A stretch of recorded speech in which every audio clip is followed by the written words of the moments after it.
So I don't know, whoever is ready for me, I'm here. In 1 week, he called me like, I have a fight for you.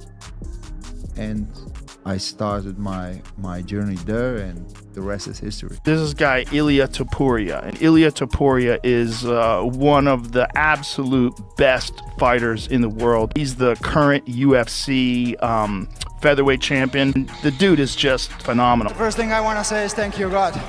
Everything I have, everything I am, and everything I'm gonna be someday, it comes from him. So if I'm walking in the street with my wife and someone says something to her, I'm not gonna ask him how much is your weight, how much is your reach or height or this or that. Like, I will stay there and I'm gonna take his head off. And this is how I think.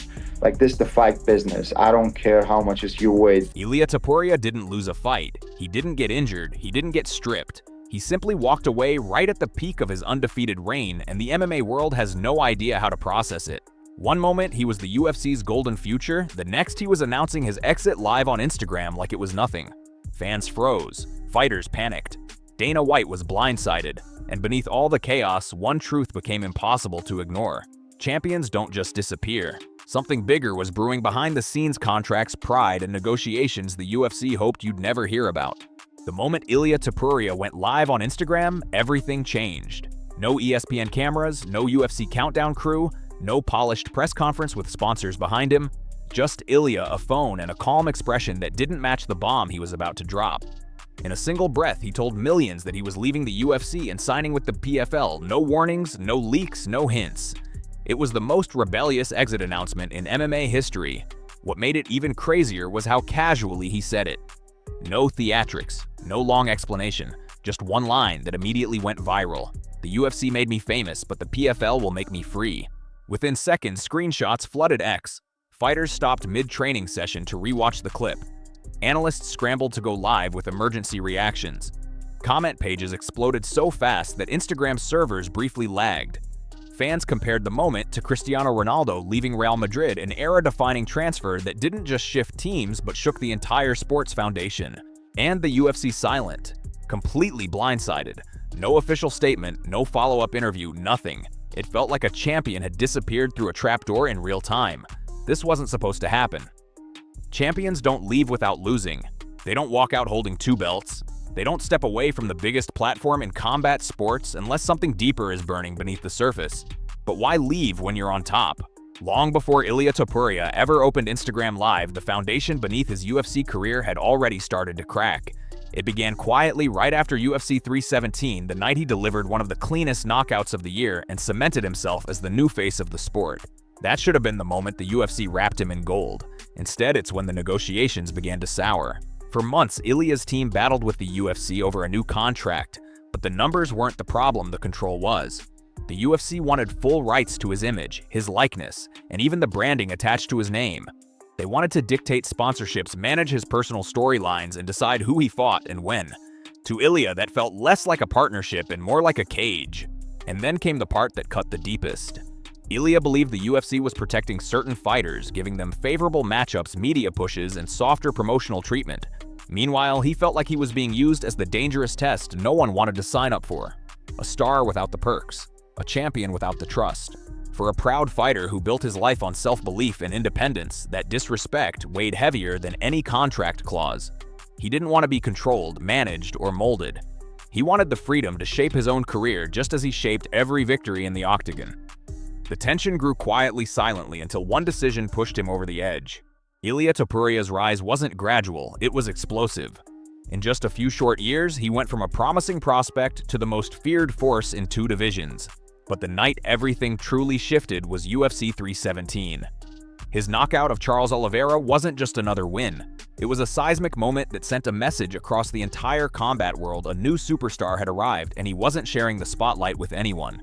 Within hours, Ilia's face was everywhere: headlines, international broadcasts, highlight reels on every platform.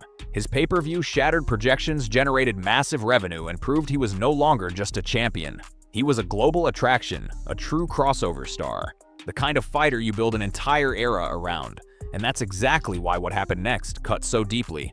Behind the scenes, Ilia expected a contract that reflected his new status, PPV points, star-level treatment, and at least a seat at the decision-making table.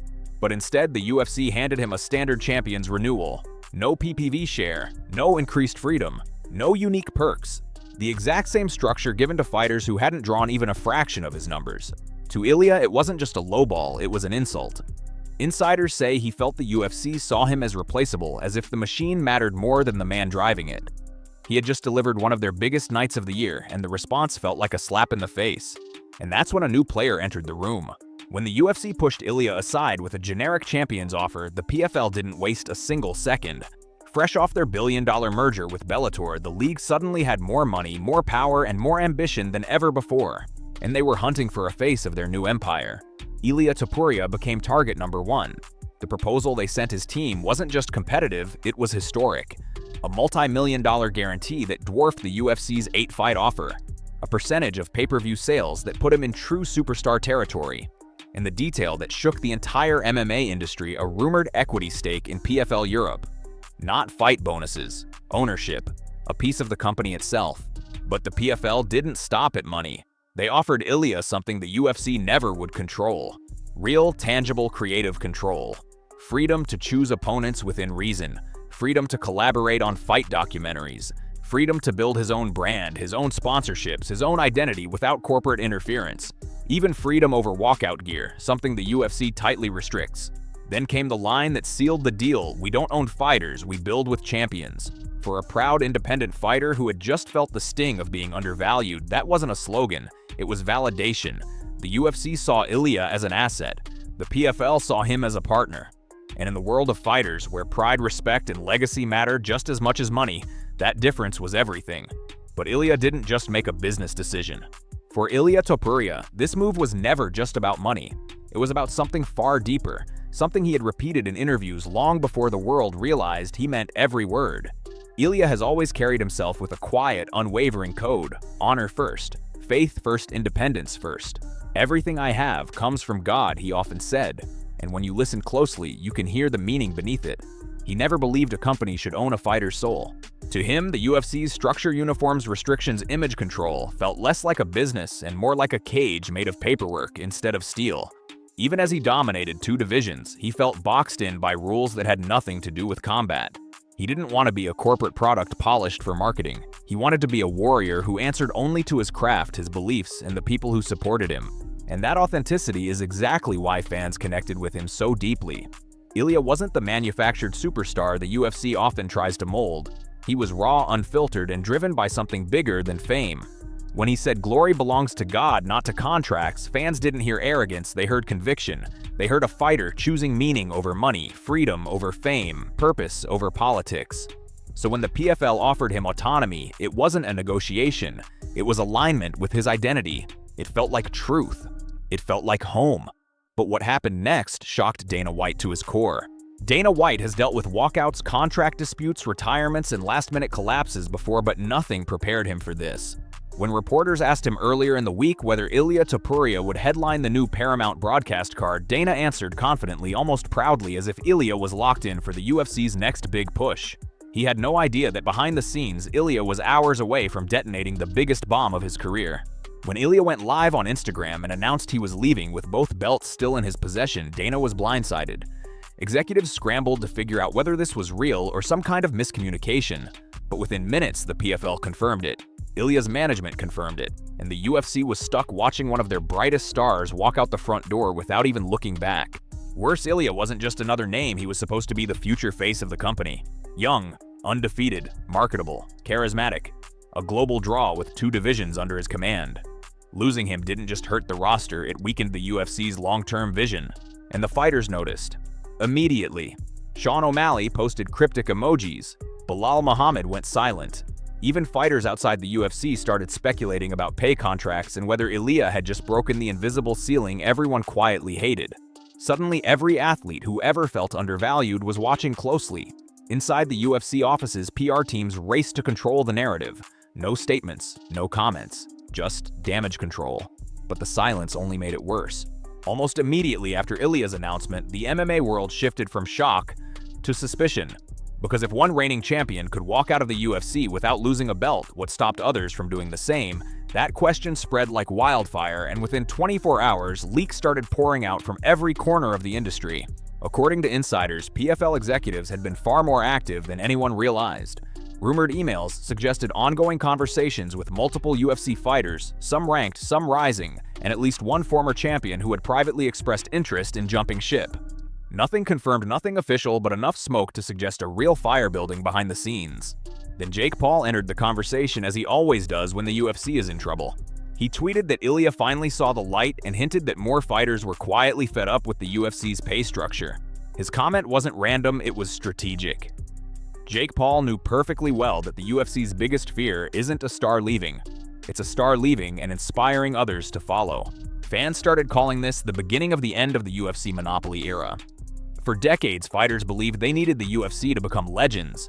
But Ilia had just proven that a champion could leave at the top and become even bigger in the process.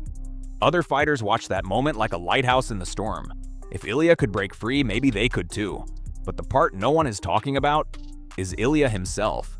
At the core of everything beneath the contracts, the headlines, the money, and the politics, there's a truth most people miss about Ilia Topuria. He never cared about being famous. He never chased cameras hype or the superstar lifestyle that comes with being a two-division champion. What he chased was freedom. The freedom to decide who he fights. The freedom to represent himself the way he believes in. The freedom to live by his code, not by a corporation's script. For Ilia, legacy isn't something the UFC hands you, it's something you carve out with your own decisions. That's why the PFL offer hit him differently. It wasn't just a contract, it was authorship. A chance to write his own story instead of being written into the UFC's. A chance to step out of a system built around control and into a space built around collaboration. A chance to build his future, not borrow one. Walking away while undefeated, while holding 2 belts, while standing on top of the combat world that wasn't recklessness. It was a statement, a message to every fighter watching that power doesn't only live inside the octagon. Ilia proved something no champion had ever dared to show. You don't need the UFC to be great. You don't need Dana White to validate your worth. And you don't need a machine to define your legacy. By choosing freedom over fame, Ilia Topuria might have just redrawn the map of MMA's future. Is this the start of a revolution? Ilia Topuria's exit isn't just a career move, it's a fault line running through the entire sport. Overnight, he became the symbol of a new era, the champion who dared to walk away from the biggest stage while still holding all the power. Now the UFC is being forced to rethink its model, and the PFL, once dismissed as an underdog, suddenly looks like a legitimate threat to the empire. The balance of the MMA world is shifting and no one knows where it leads next. So tell me, did Ilia walk away from greatness? Or did he just redefine it?